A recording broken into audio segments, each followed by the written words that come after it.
I asked God how to be in shape, and He sent me to work construction for 4 years to learn that lesson. You can ask God for anything, and it's going to come in the form of a hard lesson that's going to teach you how to do it yourself. You guys need to bear this in mind whenever you pray for stuff. But going back to it, I asked God 4 years ago, well, actually 5 years ago, I want to be in shape. Show me how. I am sick and tired of being out of shape. All the advice I see online is confusing. No one seems to have the solution. Everyone tells me to do this and that and nothing works. Show me how. And for 4 years, I stayed out of shape as a result. Working on a construction site, surrounded by fat old blokes who are all suffering from health issues. And I thought, this isn't my prayer being answered, right? Nothing changed. I tried to implement stuff, nothing worked. Diets didn't work. Going to the gym more didn't work. Training MMA and becoming an MMA fighter, yes, I did. That didn't work. So what would work, right? And that experience of those 4 years has led me to where I am today, where I am now in fantastic shape, where I have all my health markers and everything dialed in, and I am now coaching men on how to do it. And that wouldn't have happened if I didn't pray for it in the first place, if I didn't ask God to show me that hard lesson. And I want to share with you guys in this video today what lessons I learned through praying to God that allow me to become in fantastic shape now and know deep down that I will never not be in shape, right? That box in my life has been ticked, okay? The box of will I be in shape, will I not be in shape? I don't have to worry about it anymore. I will be in shape for the rest of my life, and I can confidently say that. It doesn't matter if I have kids, it doesn't matter what my business does, it doesn't matter whether I travel, I will always be in shape. And I will only get in better shape because of my habits and because of this experience. So before we go into this, I want you guys to actually go and say a prayer after this video and pray, right? Even if you don't believe in God, just do it anyway, right? Start your journey, because there's no one who allows God into their life who doesn't see a drastic improvement. So it's only going to benefit you. But go and say a prayer, right? Regardless of whatever action you take, say the prayer and you will have started your journey on becoming in shape. Just like I did before. So I'm going to tell you guys, right, when I said that prayer, I remember I was getting into work. I just sort of finished college. I was around 17, 18 years old. And I can't remember how old I was. I think it was around that time. But anyway, I'd said this prayer, and my first job was literally like a week later, which was working on a actual building site. Right, I say this is my first job, my first paid job with a contract and everything else. Before I was just doing like, cowboy building, working with a bunch of guys doing driveways and shit. Still work, but not the same. And I remember I worked harder over the next 4 years physically than I ever have in my life. Way harder than I do now in terms of both physical labor, training, all of those things together. And my health was bad, right? My physique was bad. I was skinny fat throughout that whole time. I tried carnivore diet. I tried keto. I tried eating processed food like everyone else does. I tried tracking my macros, tracking my calories, training more in the gym, doing more lifting, doing less lifting, doing more HIIT training, doing weight cuts for my fights.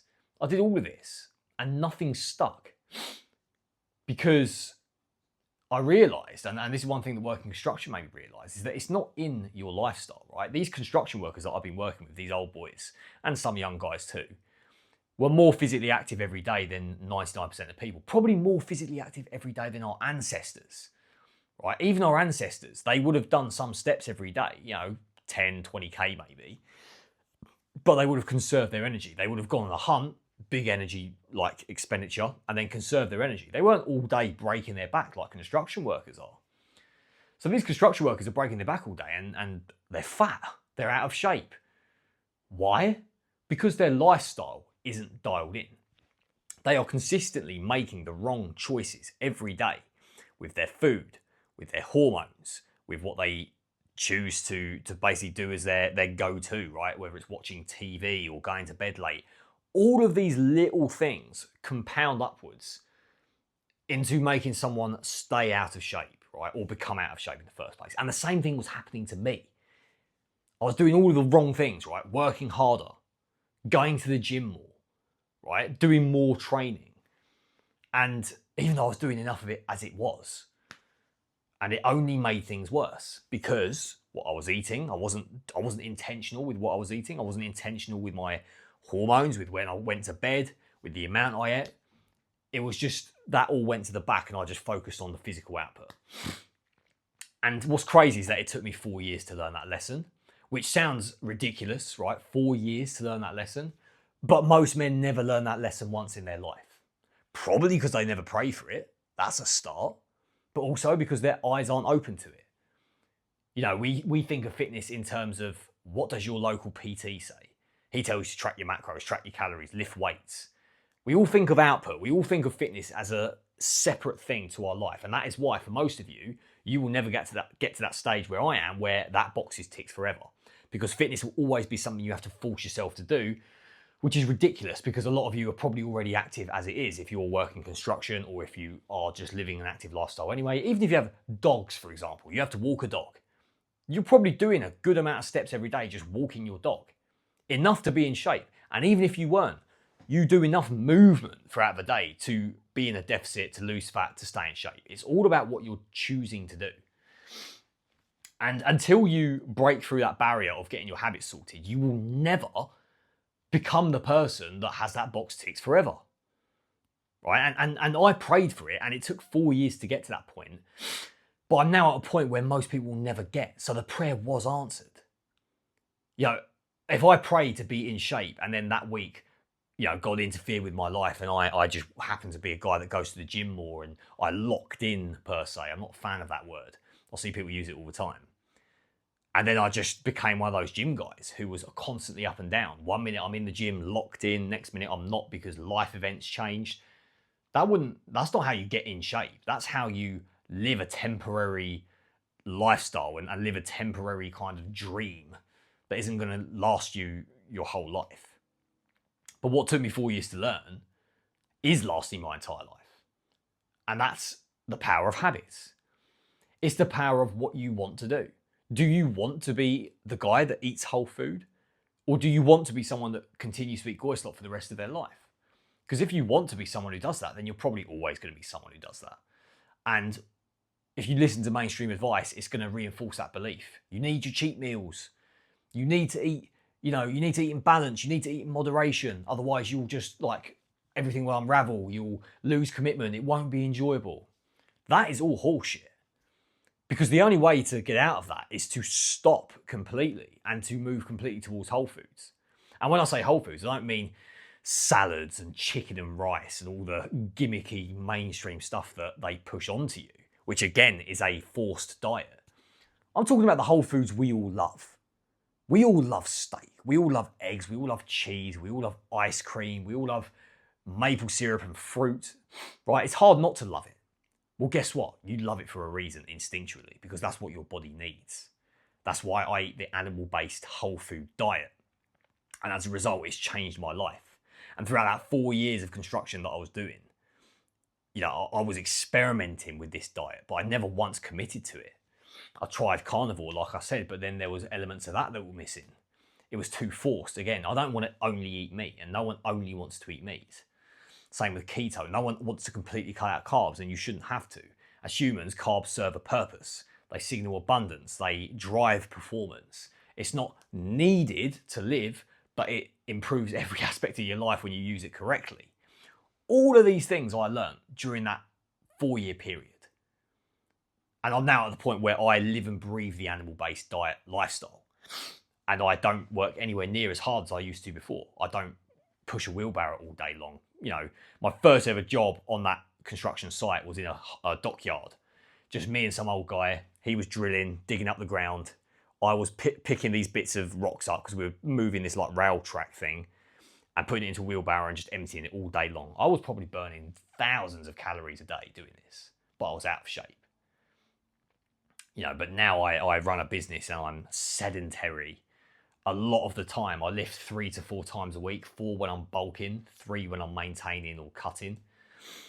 And I take meetings and I make videos like this and I run my business that way. And I don't do anywhere near, I do a fraction of the amount of output that I used to do, especially when I used to train MMA 6 times a week, for fights and stuff. That was a ridiculous amount of output. But again, out of shape, whereas now, best shape of my life. And I can safely say that prayer was fully answered. I asked God how to be in shape and he showed me.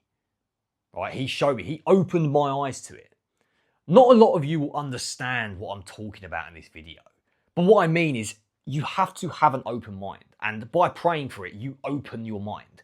And that is more, that is going to do more for you getting in shape and learning the habits than anything else will in your life. Then learning, then asking ChatGPT for meal plans or watching more videos. This one thing will just open your mind to it. Because even if you don't believe in God, you taking action to go and pray for it, you are opening your mind to it. And when your mind is open to it, you learn and you observe. And most of you go your whole life being asleep. You will try the same diet plans, the same exercises over and over and over again and consistently fall off track every time for years. Some guys get to 60 years old and all they've done is do the same thing over again. They get in shape, they get out of shape, they get in shape again, life events happen, and they're up and down. And not once do they take a step back and think, maybe that method is wrong, because their mind hasn't been opened up to it. And that in itself is the reason why people stay stuck. The first thing you need to do is open your mind. And that's why praying to God and asking God how to get in shape is not a silly idea. In fact, it's probably the best thing you can do. Because your PT isn't going to open your mind. Even I won't completely open your mind if your mind is closed. You must have that open mind to learn and to become someone who develops new habits. If you think this is too woo-woo and too spiritual for fitness, then you have a closed mind. Because if fitness was just about macros, calories, and how much you're lifting in the gym, then everyone would be able to do it. It would be so easily done. You could just get in the gym, use your calculator, coach yourself, and you would get the outcome. But it's not that. If you want a genuinely impressive physique, you want to maintain it, to enjoy the right habits, you have to delve deep into your own mind to understand why you haven't done it already. And for a lot of you, you don't know why. You're just cruising on this subconscious autopilot, which I was before I said that prayer, thinking, I don't like the way I look. Or I look in the mirror, I hate this fat on me. Or I hate this about myself. I wish this was different. I wish I looked like this. Maybe I should go to the gym. Maybe I should get a meal plan. But all that time, your mind's still closed. Nothing's actually changed until you open your mind. And that is what saying that prayer does. And of course, God is real, right? I'm a Christian. God is real. He answers your prayers. And everything you pray for will come true one way or another. There's a famous tale about a guy, I think it's a famous tale, or is it maybe not famous? I don't know. I've heard it before. I can't remember where I've heard it. But it's about a guy who's on a boat, stranded, and multiple boats arrive to him after he says a prayer, right? He prays to God to save him. Multiple boats arrive and he declines them and says, I don't need help. God is saving me. And eventually he dies and he arrives in heaven or wherever he goes. And God's like, I gave you help. I gave you the opportunities. Why didn't you take them? And it's because that is what God does. You pray and he gives you lessons in real life lessons, or he gives it in a way where you have to do the work to see the outcome. It's never just going to happen, right? Anyone who, even like a Christian who believes that, is not a true Christian, or they just don't understand how the world works and how God works. So it's worth bearing this in mind. So yeah, I prayed to God and I got in fantastic shape as a result. He opened my mind to it. And I was able to learn more as a result. And you guys need to understand that. If you don't understand that in detail and you don't understand how, if you don't open your mind, you're going to stay the same, then you will always stay the same. And it all starts with a prayer. So say the prayer and see the change.